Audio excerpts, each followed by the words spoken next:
Hello, good morning, नमस्कार। आप सभी का स्वागत है मेरे YouTube के चैनल AK डिफेंस एकेडमी में। मैं हूं अकरम। आज हम पढ़ेंगे अंक गणित अर्थमेटिक का बहुत ही इम्पोर्टेंट टॉपिक, वो है परसेंटेज। आप कोई भी सब्जेक्ट को, कोई भी चैप्टर को ले लीजिए, उस चैप्टर की जो बेसिक बुनियाद है वो परसेंटेज से ही स्टार्ट होती है। तो चलिए शुरू करते हैं। आप अपना कॉपी पेन उठा लीजिए, हर एग्जाम के लिए बहुत ही इम्पोर्टेंट है। चलिए शुरू करते हैं। प्रतिशत, प्रतिशत यानी परसेंटेज।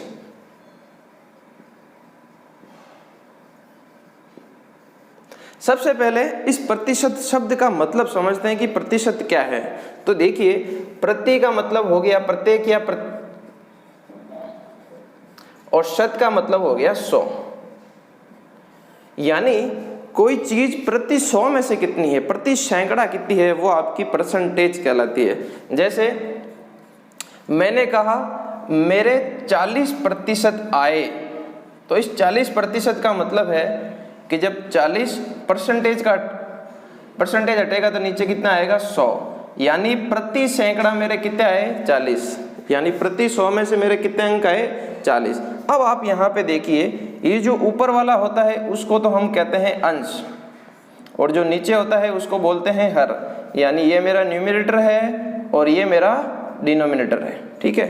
अब आप एक बेसिक बुनियादी सी चीज ध्यान रख लीजिए, जो आपका जो हर होता है डिनोमिनेटर, ये किसी भी चीज के संपूर्ण को बताता है। यानी किसको बताता है? टोटल को। और अंश का मतलब क्या हो गया? हिस्सा, यानी पार्ट।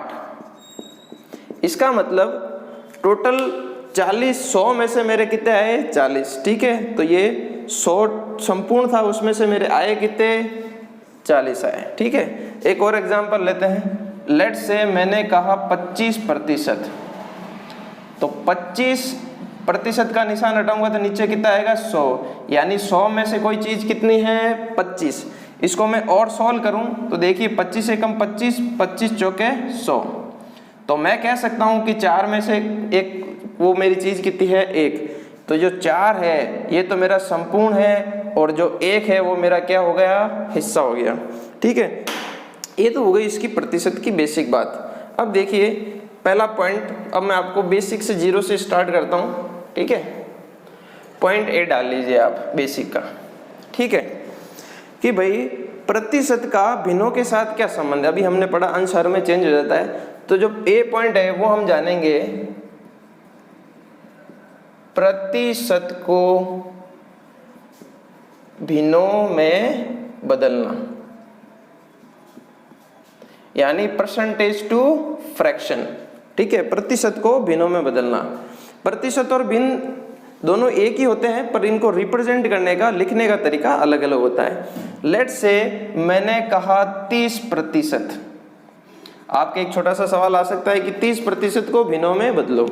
तो देखो, जब भी प्रतिशत का निशान हटेगा, प्रतिशत अपने आप में होता है 1/100।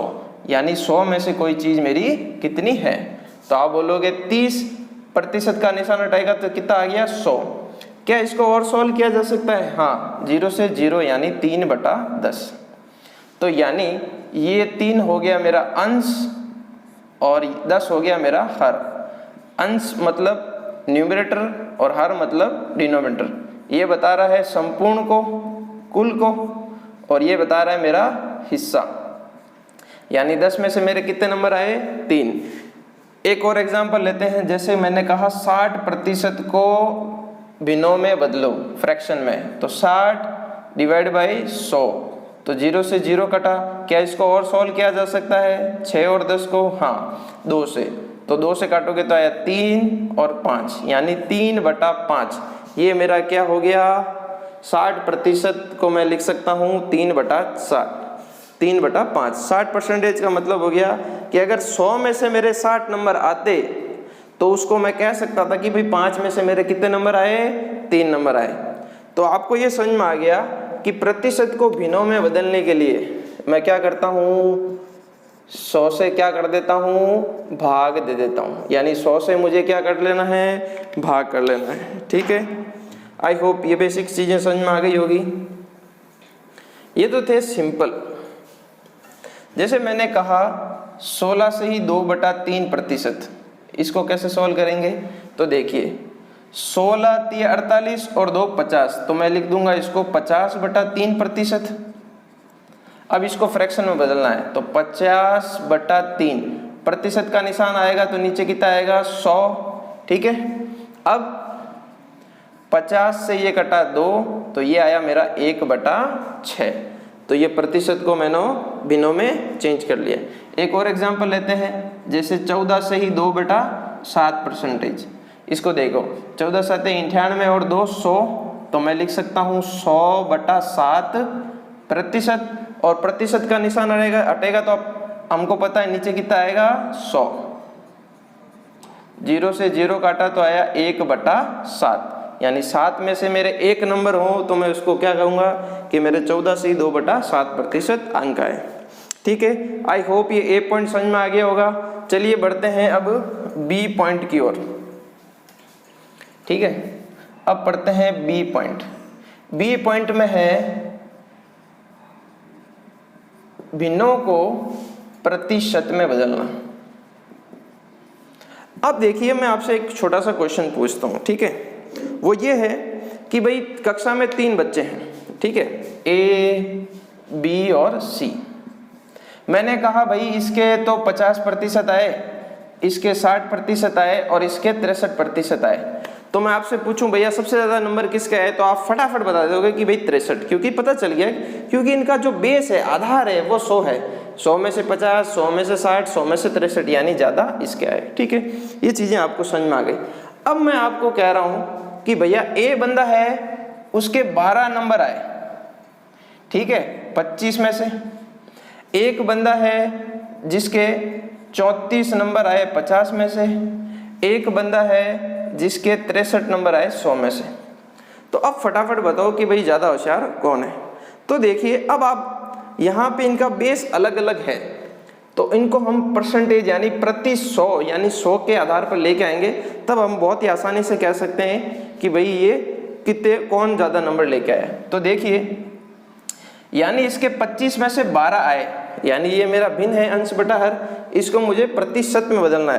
प्रतिशत यानी प्रति 100 में से बदलना है, तो मैं इसको किससे गुणा कर दूंगा 100 से। तो देखिए 25 से कटा 4 बार, 12 चौक 48, यानी ये मेरा आ गया। यानी 25 में से 12 नंबर आने का मतलब है मेरे नंबर कितना है 48, ठीक है। ये सेकंड 50 में से 34 नंबर आए, तो 100 में से कितना आएंगे प्रति 100, ये इससे गुणा करूंगा तो 2, ये आया मेरा 68%। 100 में से 100, इसको 100 से मल्टीप्लाई करूंगा तो ये मेरा आया 63%। तो अब आप कहेंगे कि जो 50 में से 34 नंबर वाला 68 वाला ज़्यादा अंक प्राप्त किए उसने, ठीक है। तो अब देखिए कि भाई भिन्नों को प्रतिशत में बदलने के लिए क्या करेंगे, यानी अब हम पढ़ेंगे फ्रैक्शन टू परसेंटेज। जैसे मैंने लिख दिया 3/5, यानी 5 में से 3 अंक आए, तो बताओ प्रति 100 100 में से कितना है। तो 100 में से बताने के लिए मैं सीधा किससे मल्टीप्लाई कर दूंगा 100 से। ये इससे कटा 20, 20 गुणा 3 करोगे तो मेरे परसेंटेज कितने आ गए 60%, ठीक है। जैसे मैंने कहा एक बच्चे के 14 नंबर आए 25 में से, तो प्रतिशत बताओ। तो आपके 14 नंबर आए कितने में से 25 में से, तो गुणा 100। 25 से ये गुणा करोगे तो 4, 14 चौके 56, ठीक है। तो 56% आ गए। आई होप यहाँ तक आपको चीज़ें समझ में आ गई होगी। चलिए बढ़ते हैं नेक्स्ट पॉइंट की ओर।